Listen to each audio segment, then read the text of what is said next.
You're listening to Side Hustle Pro, the podcast that teaches you to build and grow your side hustle from passion project to profitable business.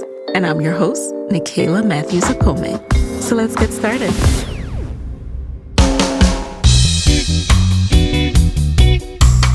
Hey guys, welcome back to the show. It's Nikayla here, and today in the guest chair, we have DeNeitra Burnett. She is the founder and CEO of Savvy Events, a 7-figure Los Angeles-based event production and creative agency. With an MBA from Cal State San Bernardino and a BA in communications from Howard University, DeNeitra has used her creativity and grit to climb to the top of the events industry. She is a regular on the BizBash 500 list of the nation's most influential event planners and works closely with entertainment titans and Fortune 500 companies like HBO, Netflix, and HP, just to name a few. She also works alongside her husband, Lawrence, and when they're not producing impactful brand experiences, you will find them raising and hanging out with their 2 vivacious sons at their home in LA. Now, in today's episode, you're going to hear how when the events business was shut down due to the pandemic, DeNeitra pivoted. She pivoted into producing custom mailers. Her clever thinking, creative problem solving, and creative ideation led her to scale her business to the 7-figure mark, and it is continuing to grow. I love her story. I love her journey. I hope it's motivational to you guys. So let's get right into it. So DeNeitra, welcome to the guest chair. It's so good to have you here. Thank you for having me, Nikayla. I'm super excited to chat with you today. I am as well. So you did your BA in communications like myself. You went to Howard. I did. So was that when you were bitten by the entrepreneurship bug, surrounded by so many Black excellent people? I mean, at Howard, I feel like I learned so much, but I don't think I was bitten by the entrepreneurship bug until after I graduated from Howard.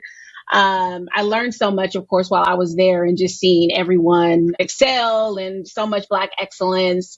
But I didn't get bitten by the bug until I would say I had my first internship. It was after I graduated from Howard. I interned in New York they're called the Gap Survey. Okay. So they rate restaurants and nightlife in major metropolitan cities. And so I know, and they had that book. They had that book. They do. They have the Gap Guide. Yes. So I interned there in 2000, and I'm aging myself. In 2004, when I graduated from Howard, that was my first internship, and I did events for them. And so with their communications team, and I loved it. And I knew then, like, okay, I think I want to do something with this whole party planning thing. And so that's kind of when I made that decision.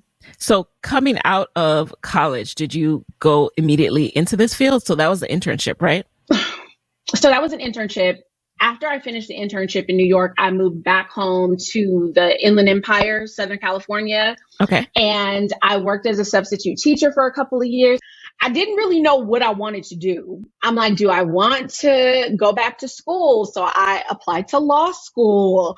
And then I'm like, I don't really think I want to do that either. And so I subbed for a couple of years, and then I got a job at a nonprofit working as their communications coordinator. And it was a lot of events and fundraising. And I knew then, like, okay, I'm liking the events piece of the job. And so I worked there for about a year and a half, and then I went and got my MBA. So when I was in grad school, I took an entrepreneurship course, and one of the assignments was to start a business. And I knew I wanted to get into events. And so I had a friend of a friend who was getting married, and she ended up hiring me as her wedding planner. And she had a vision for her event, but no money to really execute that vision, which I find happens a lot with brides. But I did that event, and even though it was chaos and not my ideal type of event, I loved it. Like, I knew that events was something that I wanted to pursue full time. And so I just kept kind of working towards that. That's how you know when something is for you. Because if you can make it through a Bridezilla and Yes, still want to do events, then exactly. that is a sign.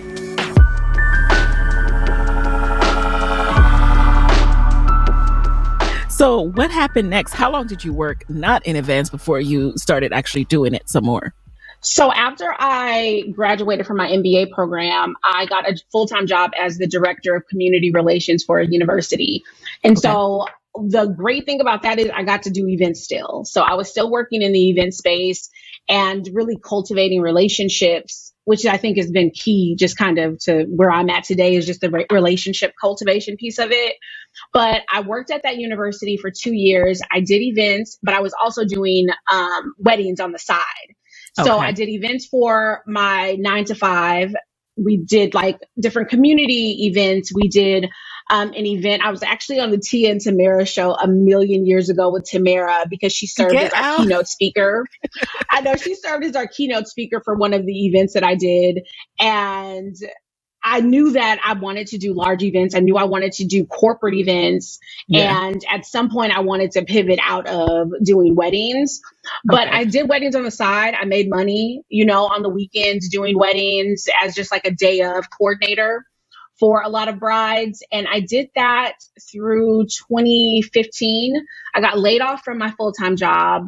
And my now husband was like, why don't you just try to do events full time? Like, you don't want a 9 to 5.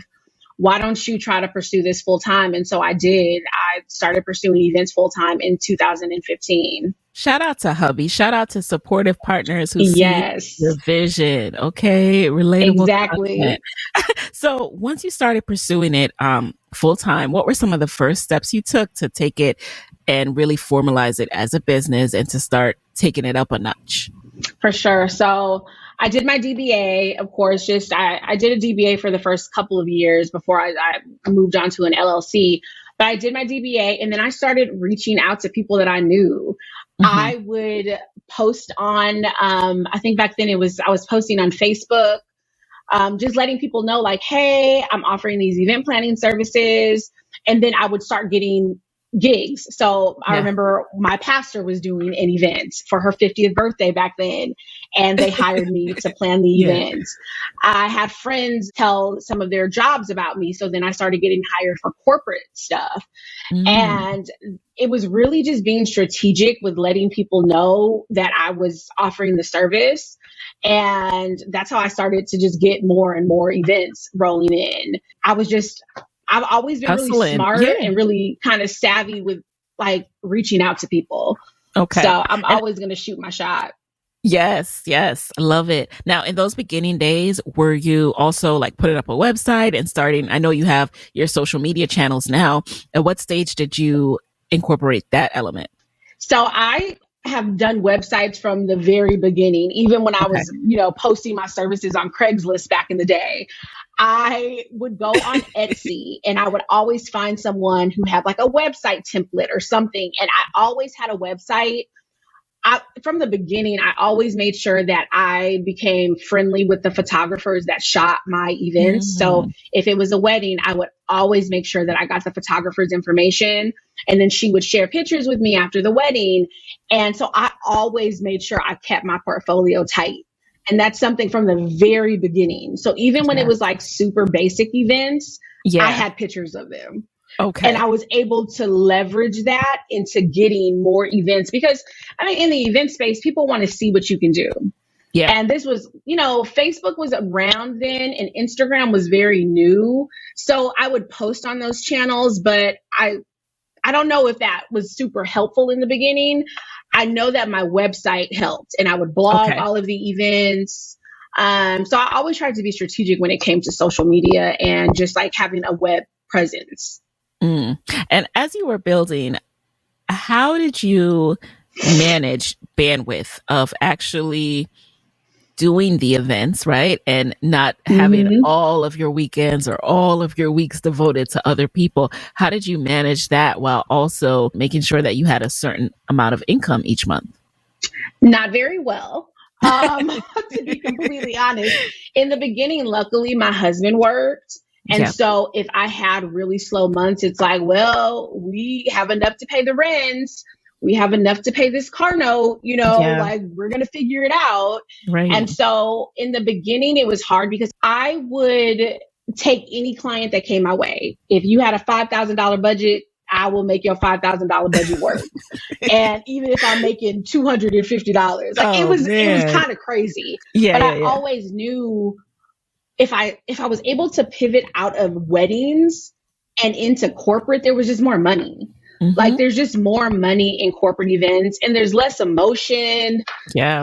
Brides, it's their parents' life savings, for their wedding and their pension pennies. And with corporate, it's less emotion. It's very straightforward and to the point. Yeah. This is our budget. These are our objectives. And I kind of operate that way. I prefer that. Yep. To the emotion. Yes, the emotion is a lot, speaking as a former bride. Yes. I won't say bridezilla, but I will say a very, a bride with a vision. So, but moving right along. A bride with a vision, girl. A bride with a vision is a crazy bride. Nothing worse than a bride with a vision. I get it because we all have hopes and dreams for our wedding day, but there are planners that can help execute that. It just wasn't my passion. Yeah.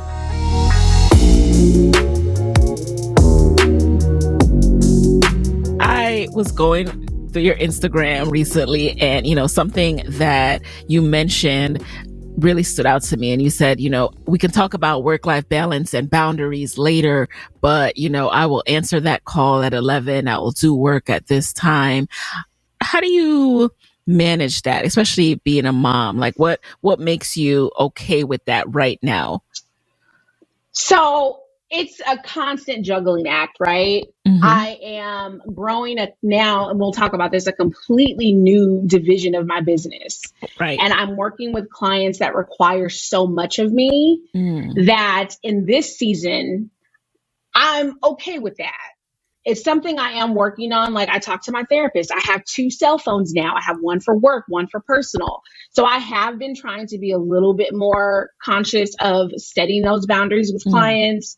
But when we're in the thick of a big project, like we do mailers now as well. Yeah. So if I'm in the thick of a project and I know a project is landing in hands tomorrow and there's an issue with the project and a client has to reach me at 11 p.m., I have to answer. Yeah. I answer because if we're in the thick of it, I'd have to make sure that project is executed to perfection. Of course. And so, you do what you have to do. Are they calling me at 11 and emailing me at, midnight every single night? No. Okay. But if we're in the middle of something big, I always try to make myself available. And that's the nature of client-based businesses. And I think it's something I wanted to call out because I think a lot of people feel guilt around that. And it's a different business model. Like you have to do what is working for your business, what your business requires in the season it requires until, you scale it beyond that. So before we get into the mailers, because I think the mailers are so interesting, but how long had you worked in doing solely events before you got into mailers? So solely events, I started Savvy in 2009, just as events, primarily weddings back then. So 2009, and then we didn't start doing, mailers until 2020. Yep. So I did solely events for the bulk of my career. And did you bring on a team or do you hire people for event by event basis? I hire people on an event by event basis. I was able to keep my expenses lower by doing that. So anytime we had an event, I have go-to assistants that I work with day of. Yeah. And so that's how I was able to manage it. I had a VA that I worked with, and then just it was me. I was the business. Now, how were you able to secure people who you could call on like that with such regularity? Because I think that's really important to have. But, if people are doing all sorts of different things, how do you make sure that you have that regular person that you can have assist you with an event? For sure. So if I booked events, say I was doing a wedding and they booked me 6 months out. Yeah. I would literally reach out to my people then, like, hey, I have a wedding on November 5th. I need your assistance. Can you put it on your calendar now? Yeah. Yeah. So they would already know, and I wasn't coming to them last minute. Now, when I shifted and started doing more influencer events and tastemaker events, a lot of these companies are bringing me on literally 2 weeks out to plan the Oh event. man. Yeah. And so it's a much faster turnaround. And I have my go-to people. So it's a lot of, some of them are friends. Some of them are former clients that are my assistants now. And so I just always make sure that I'm very communicative with them, and I'll send a text. I'll send an email like, hey, I need you on this date. Are you available? Okay. Or sometimes if I'm really in a bind, it's like, hey, do you have a friend who's available as well? I mean, it's not rocket science, day of. Yeah. You need to be able to follow direction. You need to, be a nice person. And it's so I'm able to usually find people at the last minute if I need to. So guys, have you been thinking about starting your own podcast? So you've been thinking about all these different ideas, or you have one idea that just keeps coming back to you, but you're not sure how to start, or if you have started, you're not sure why you can't grow it as much as you want to grow it. And you're also confused about how to truly make it your side hustle, right? Like, how do you go from having this show that you do in your closet, like I do, to actually making money and actually using it as a platform to grow? Well, that's what I'm here for. I am going to be teaching you how to make podcasting your side hustle. Go over to podcastmoguls.com to register so we can go over some things, all right? And it's also your opportunity to pick my brain. Stay until the end so you can get to the Q&A and you can ask me anything that you want to ask me about podcasting. You can talk to me about challenges, and I am here as your resource. This training is completely free. I love doing this because you can walk away from this training and completely make a difference in your show. So go over to podcastmoguls.com. Make sure you are registered. Again, that's podcastmoguls.com to learn how to make podcasting your side hustle.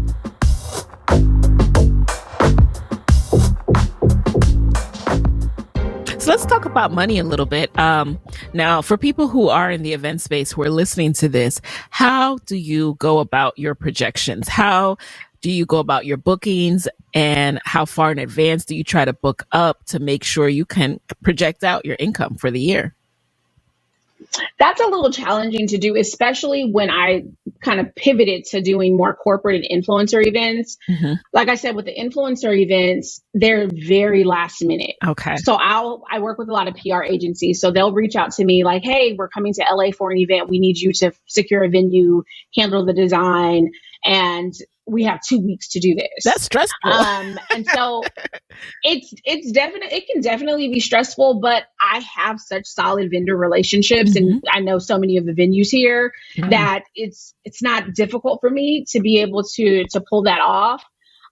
One thing that I did do to make sure that I was making money as just an event planner is I never charged a flat rate once I had my portfolio to where it needed to be. Ooh. So once I had like a body of work, I don't charge flat rates. Yeah. You can't hire me for $3,000 to plan your event. Yeah. I do percentage-based pricing, and I think every planner should charge on a percentage scale. Percentage of what?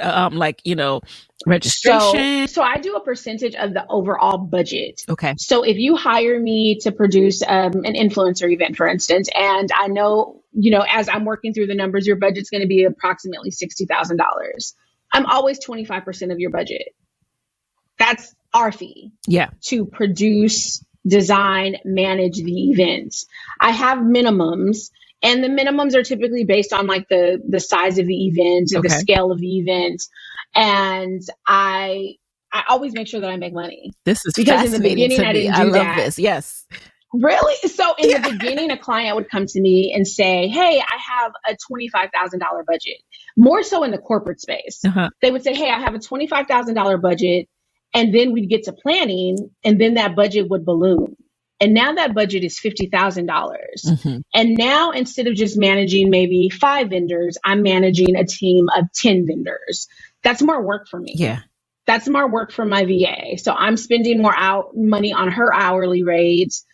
I'm spending more time coordinating all of this. And so I should be compensated for that. Yes, A absolutely. percentage-based pricing structure allows me to be fairly compensated for the time that I'm putting into planning the events. That is really, really smart. And I think about a lot of times people come into an event not even realizing what their cost will be. They have a estimate, a budget, and then it balloons. So then how Yep. do you manage when it balloons, trusting that they are giving you accurate? Well, I guess you're the one hiring. So you have I'm that insight. managing it. Yeah, you're managing it. Okay. So you have insight into what the So final budget is. Yeah. we just did a 2-day event for a client, and the first day was a dinner party. The second day they did a carnival. A couple, they got married during the COVID, so they wanted to Nice. have like a celebration. Yeah. And so they started with about a $30,000 budget, they said, for both nights. I knew it was not even remotely possible to achieve what they wanted to achieve with that budget. Yeah. And by the time it was said and done, we're well over $100,000. If I had charged a flat rate, Yeah. I would literally be going crazy right now. Yeah. Because it was so much work, so many vendors to manage, loaded, like just the logistical piece of managing the events was so much. And I'm happy that I did the event because I was fairly compensated. Yeah. So when you're not fairly compensated, you're not happy. Yeah, You you're have an attitude on frustrated. the event Yep. day, so I learned that, though. I think I started implementing percentage-based pricing in 2019 or 2018. Yes. And back then I might have been charging 15% of the budget. And with experience, with time, with, my body of work, I'm able to, to charge what I charge now. I love it. And I love that you just have that confidence about it. You're like, this is what it is. And that also pushes out people who are not the right client for you, because if they have a problem with that, it's like, well, you have to find someone else. Exactly. And I think sometimes it takes time for planners, I think, to implement this type of pricing structure, because you do have to have confidence when you're explaining it to a client. Yes. Because for many clients, it's new to them. They're like, you're not just going to charge me $5,000 to plan the party. And in some instances, maybe I will. If I'm doing a small graduation dinner, like I have one coming up, that's literally 30 people. That's my minimum. My minimum for that event will be 5,000, because it's a small event that I'm overseeing, I'm designing it, and I'm bringing their vision to life. And I'm okay with that. But if somehow they decided that they were going to increase their budget, I'm still going to get my percentage. Okay. If it goes over that $5,000 threshold.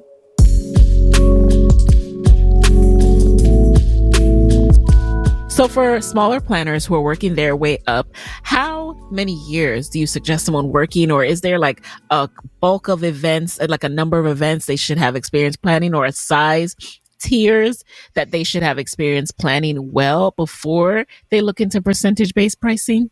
No, I think you can be a brand new planner and start off with percentage-based pricing.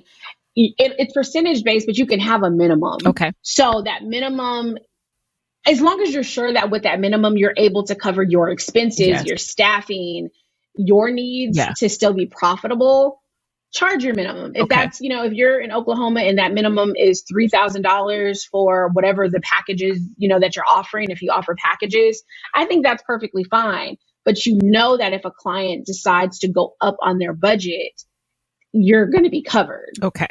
Now let's talk about these mailers. When I saw that mailer for Bel Air on Peacock, I was like, this is fire. Like, I want to do this for my birthday party. I love that. And, as someone who's coming from a PR background, I remember a time when, like, if you had an event, you had to, what do you mean you don't have a physical mailer that you're sending to someone? And then in this virtual world, more and more people start to do away with that. And you are bringing this back in a new and even better way. So when did you pivot to mailers, and why? And what is a mailer for those who don't know? So a mailer is basically a press kit, a seeding kit that companies will send out to promote a product, a service. I do a lot for the entertainment industry. So we do a lot of basically watch kits Okay. for shows that are premiering. And so I got into mailers in September of 2020 during COVID. Yeah. Once COVID hit, the events industry completely shut Yeah. down. And so I was at home with a new baby. I had a 2-month-old and a 4-year-old at home. And I didn't know what we were going to do. Honestly, my husband had gotten laid off. We were just there like, what do we do? And so I got an email from someone at Netflix. Her name is Vanessa Victorian. So shout out to Vanessa. Yes. I got an email from Vanessa and she asked me if I did mailers. Okay. Her boss, Kelly Hill, also Netflix, had recommended me. And so I didn't even know what a mailer was. I was like, do I do mailers? Yeah. Can I do a mailer? Yes, I can. And I remember talking to my husband. I was like, they want us to do something called a mailer and we're going to like send it to 70 people. I don't know what to do. So I started calling friends. Yes. Like I called my girlfriend who was a graphic designer and she was like, oh, I can help you design it. Like, let's design it. So I said yes, even though I had no clue Wow. what, like how to go about it. But I knew who to call. I knew who I could reach out to. And I remember it's so funny. I looked at that email not that long ago. It was September of 2020. We did 70 mailers for this title called Dick Johnson is Dead. It was a very simple yellow shipper box. When they opened it, there was a face mask, like with Dick Johnson's face on it. And underneath it was a jar of cake because it was celebrating Dick Johnson's birthday. Oh, wow.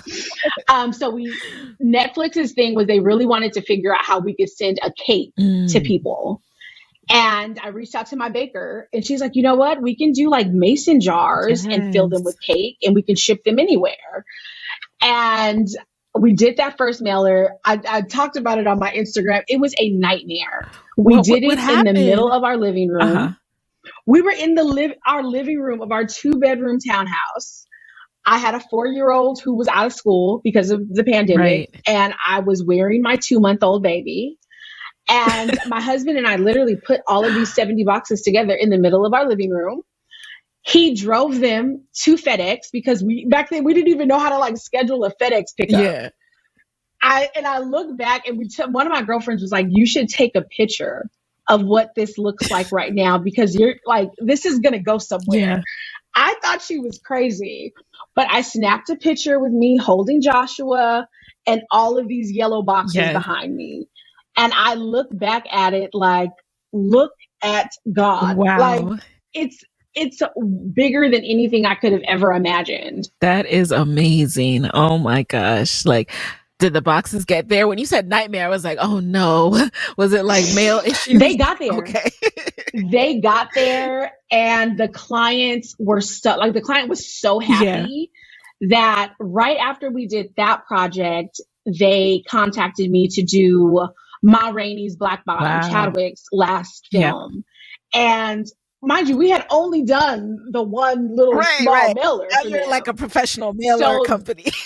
Now I'm a professional mailer company. So I told Lawrence, my husband, I said, we can't do this in the living room. Like that's not going to work. We're doing 300 units of these. So we rented a warehouse space that we could rent on a month-to-month basis because we're like, maybe we'll do this for a couple of months. So Netflix just kept hiring us. We did Ma Rainey. Then we did a film called Pieces of a Woman. Then we did boxes for Spike Lee.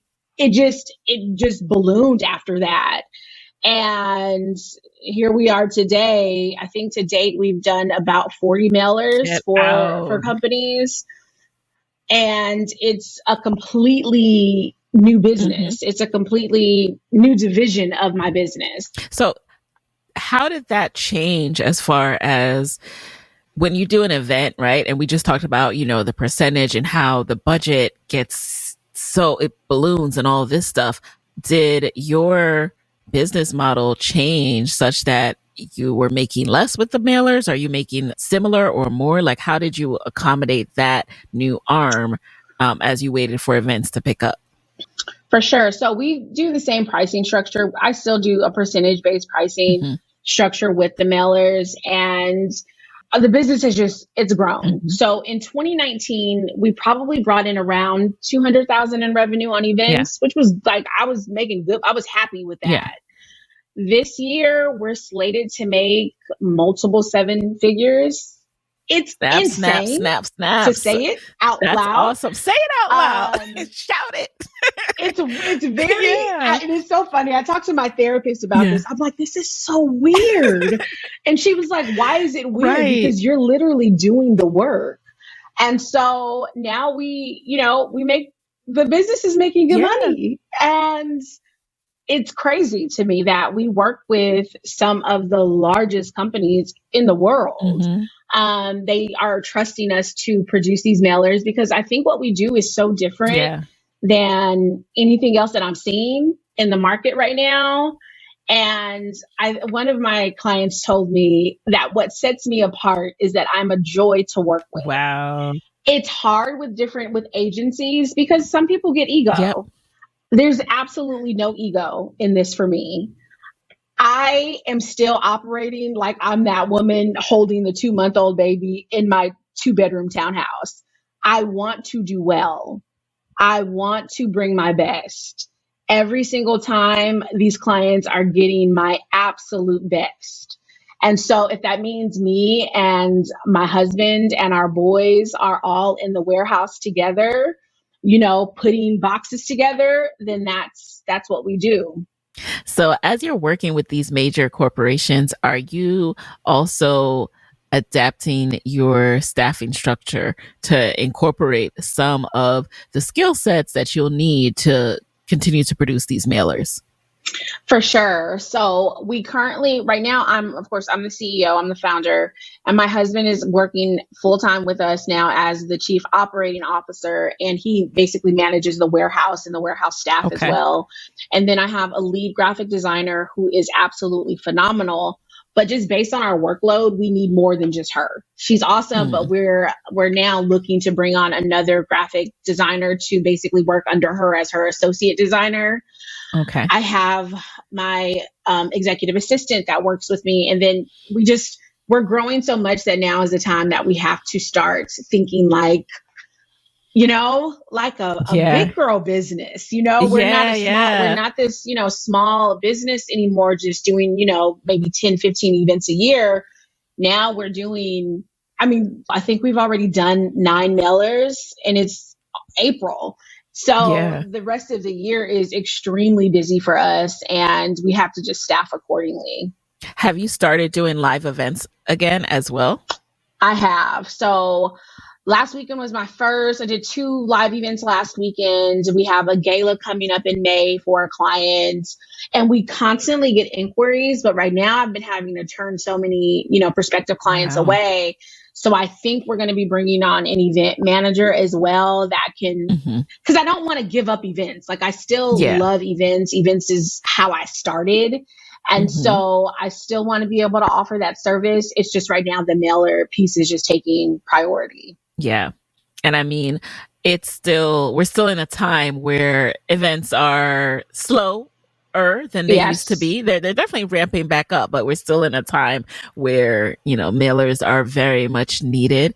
Are there people who are doing both these days, like mailer event or live box presence at the event? Yes. So most of our clients, so we work with a lot of clients in the entertainment space. And so they're doing live events and they have teams that are still managing these live events. But the mailer piece is still huge from a social standpoint. So it's just a way to continue to increase engagement around a show or just a new title. They're able to keep it fresh. Like we're still sending out Bel Air boxes. We still have the client wanting us to send out Bel Air boxes. So I'll get tagged beautiful. From someone. It is a work of art. Yeah. I just love it. That box it opened the floodgates, really. It's next level. I'll have to see if we can insert video or picture because that was really. I love that. So yeah, Gorgeous. that one was special. And what was unique about that is that the client Peacock allowed us to be creative, Mm. and it was a collaborative effort. So there were many brainstorming sessions with their team. We watched screeners so we could kind of get an idea for what the vibe of the show was, and we knew that we wanted to highlight the gates of the Banks Mansion, and so we were able to bring that to life. So we're going to do a quick lightning round. You just answer the very first thing that comes to mind. So what is a resource that has helped you in your business that you can share with the Side Hustle Pro audience? Yes. So I use a CRM called Dubsado, Dubsado, Okay. and it's been a game changer for my business. All right. That's a new one. I haven't heard that. Okay. So what's been the best business book or podcast episode or event that you've been to? I love the Earn Your Leisure podcast, and I just listened to a really good one with Steve Harvey, and there was just so Okay. many gems that I took from that. And then number 3, who is a Black woman entrepreneur that you would want to trade places with for a day and why? Oh, I like that. Miley Till. I just love how Okay. real she is, and she seems to have the mommy piece down too. So I need all of Yes. that good juju. Number 4, what is a personal habit that has helped you significantly in your business? I think just taking a moment every day and listening to worship music, it just helps Mm. me to like center myself when I know I'm gonna have a crazy Yes. day. Yes. And then finally, what's your parting advice for fellow Black women entrepreneurs who are, wanting to step out, but are scared to lose that steady paycheck? Remember that relationships matter. So Mhm. if you're gonna leave a job, make sure you leave well.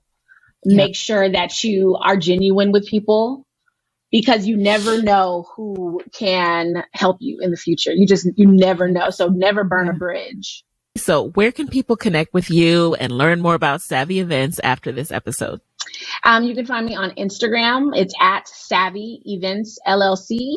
I'm also on Facebook at Savvy Events, and my website is www.savvy-events.com. All right. Well, DeNeitra, thank you so much for being in the guest chair. You guys, I really hope you truly get the full essence of Savvy Events, this awesome business, this amazing pivot that she did during one of the hardest times that we've all ever seen in life. And I can't wait to see how Savvy Events continues to grow and flourish. Thank you for being an inspiration. Oh, thank you so much, Nikayla. And with that, there you have it. Hey guys, thanks for listening to Side Hustle Pro. If you like the show, be sure to subscribe, rate, and review on Apple Podcasts. It helps other side hustlers just like you to find the show.